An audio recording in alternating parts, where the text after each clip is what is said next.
percaya selalu ada sesuatu di Jogja. Memang selalu ada sesuatu di Jogja yang membuat kita rindu untuk kembali. Lembut tutur kata orang-orangnya, berbudaya dan berkesenian yang kental. Banyak lokasi bersantai dengan ritme hidup yang sedikit lambat. Penyair Indonesia, Djoko Pinurbo, akan membagikan resep pembuatan Yogyakarta, yakni terbuat dari adonan berbahan rindu, pulang, dan angkringan. Benarkah seromantis itu? Mari kembali ke Jogja.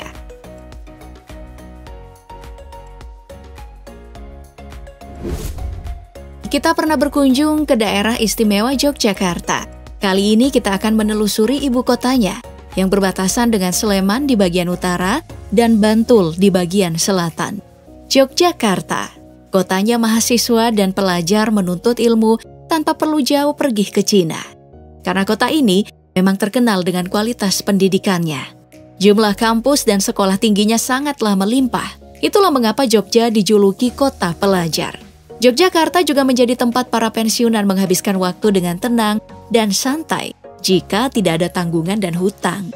Di sini, ritme hidup orangnya sangat lambat dibandingkan kota-kota besar di Pulau Jawa.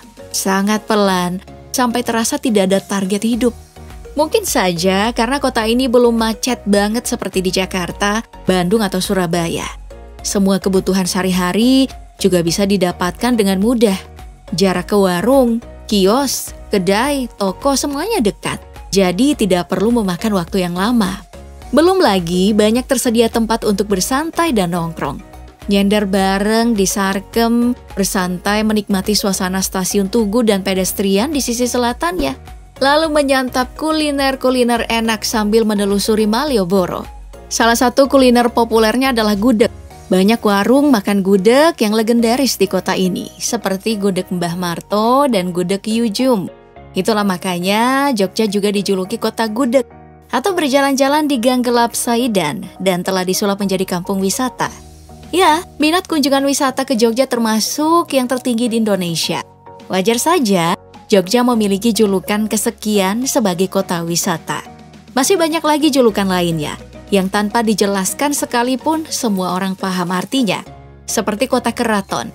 Karena di Yogyakarta lah pusatnya keraton Ngayogyakarta. Lalu dijuluki istimewa karena menjadi ibu kota dari daerah istimewa Yogyakarta. Keistimewaannya juga bisa dilihat dari jejak sejarahnya yang terlibat dalam perjuangan kemerdekaan. Saat Jakarta atau bernama Batavia kala itu sedang tidak aman karena terjadi baku serang antara kelompok pro kemerdekaan dengan kelompok pro Belanda. Ibu kota Indonesia dipindahkan ke Yogyakarta pada tahun 1946 hingga 1948. Tapi Jogja memang istimewa. Saking istimewanya, julukannya sangat banyak. Dijuluki kota seniman juga, karena selain atmosfer dan suasana kotanya yang bernuansa kearifan lokal, juga banyak pertunjukan seni di kota ini. Banyak seniman lahir di Jogja, seperti Bagong Kusudiardja, Djaduk Fernando, Eko Nugroho, Butet Kertarajasa, dan masih banyak lagi.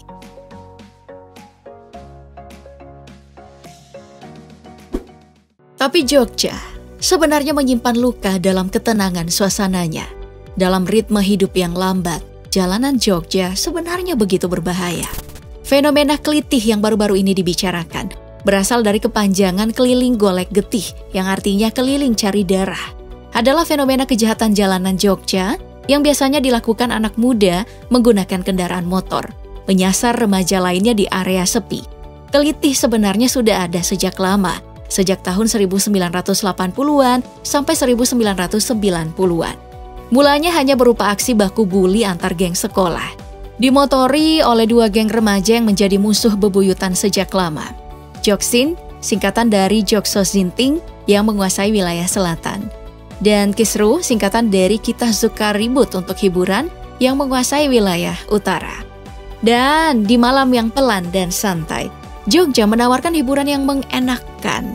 Koe isu melaku-melaku nang pasar kembang, yang dikenal dengan akronim Sarkem tadi, yang sebenarnya adalah nama jalanan besar di jantung kota Yogyakarta. Nama tersebut diberikan karena pada tahun 1970-an menjadi pusat perdagangan bunga. Lalu pada tahun 1984 rel kereta yang dibangun menghubungkan Batavia, Bogor, Cianjur, Cilacap, dan Surabaya. Fasilitas pun tumbuh pesat seperti penginapan. Kemudian muncullah pekerja seks komersial yang melayani pekerja bangunan di area yang dilalui rel kereta. Semenjak itu, Sarkem lebih dikenal sebagai situs prostitusi. Di dalam kelembutan tutur kata dan kebersahajaan orang Jogja, ada kondisi kurang bersahabat dengan beberapa kelompok etnis, seperti larangan kepemilikan tanah kepada oleh warga keturunan non-pribumi. Aturan itu tertuang ke dalam surat instruksi yang dibuat oleh Paku Alam 8 yang disebut Instruksi Wagub Daerah Istimewa Yogyakarta 1975 atau Instruksi 898/1975 yang memerintahkan agar tidak memberikan milik tanah kepada warga negara non-pribumi meliputi European, Eropa atau kulit putih, Fremde Oosterlingen atau Timur Asing yang meliputi orang Tionghoa, Arab, India, dan non-Eropa lainnya di daerah istimewa Yogyakarta.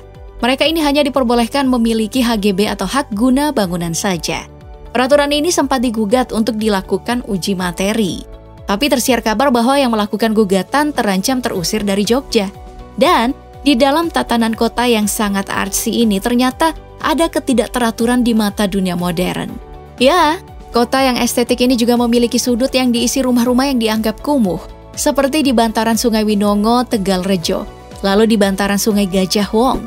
Bantaran sungai yang ada di Jogja juga sering menjadi titik banjir yang paling sering terjadi jika hujan terus turun dengan derasnya. Seperti yang pernah dilaporkan oleh CNN beberapa bulan lalu. Desember 2022, banjir Jogja membuat pemukiman di Jogja sampai tergenang akibat meluapnya sungai sekitar. Setidaknya, banjir sudah setinggi dada orang dewasa sebelum surut 1 jam kemudian. Dan di balik murahnya segala komoditi, barang dagang sampai sewa rumah dan tanah, ada UMK yang rendah. Untuk semua kabupaten atau setingkatnya, daerah istimewa Yogyakarta adalah wilayah yang paling rendah upahnya. 5 kota di antaranya, UMK Yogyakarta adalah 2,1 juta, UMK Sleman 2 juta, UMK Bantul 1,9 juta, UMK Kulon Progo 1,9 dan UMK Gunung Kidul 1,9 juta rupiah. Jadi semurah apapun barang dan jasa di kota gudeg ini tetap aja dianggap mahal oleh para pekerjanya yang diupah rendah. Kecuali para pekerja dari luar kota yang berwisata di Jogja. Semuanya jadi terasa sangat gampang dibeli. Dan itu diperparah dengan gaya hidup warganya yang tinggi. Dipengaruhi oleh kedatangan pelancong yang membawa gaya hidup setara upah di wilayah mereka. Sedangkan di dalam keraton, masalah internal sangatlah akut.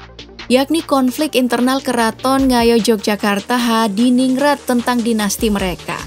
Bahkan di Melansir Tirto, 2 adik Sri Sultan Hamengkubuwono ke-10 tidak terima dipecat dari jabatan struktur di keraton. Sedangkan kakaknya Gusti Bendoro Pangeran Haryo, Prabu Kusumo, dan GBPH Yudaningrat mengatakan keduanya makan gaji buta selama 5 tahun tidak bekerja. Masalah ini lahir otomatis karena pejabat-pejabat di Yogyakarta dan daerah istimewa Yogyakarta pada umumnya dipegang oleh jajaran keluarga keraton. Bahkan siapapun yang mengganti Sultan Hamengkubuwono ke-10 sebagai pemimpin keraton secara otomatis akan menjadi gubernur daerah istimewa Yogyakarta. Yang berarti merekalah yang mengelola dana keistimewaan dari pusat. Dana yang tiap tahunnya meningkat pesat. Pada tahun 2022 mencapai 1,3 triliun rupiah. Belum lagi kepemilikan tanah yang dikuasai oleh keraton membuat warga sangat kesulitan dalam kepemilikan atau perluasan. Di lain sisi, keraton bebas mengelola sesuai kepentingan mereka. Suara keraton seperti suara Tuhan yang nyaris tidak boleh dibantah. Dikukuhkan oleh pandangan warganya bahwa memang begitu adanya. Jogja memang tidak seistimewa julukannya. Jogja sama dengan wilayah lain, dengan masalah yang sama persis. Bahkan jika tidak mampu, kamu mungkin akan tidak betah dan pengen pulang secepatnya.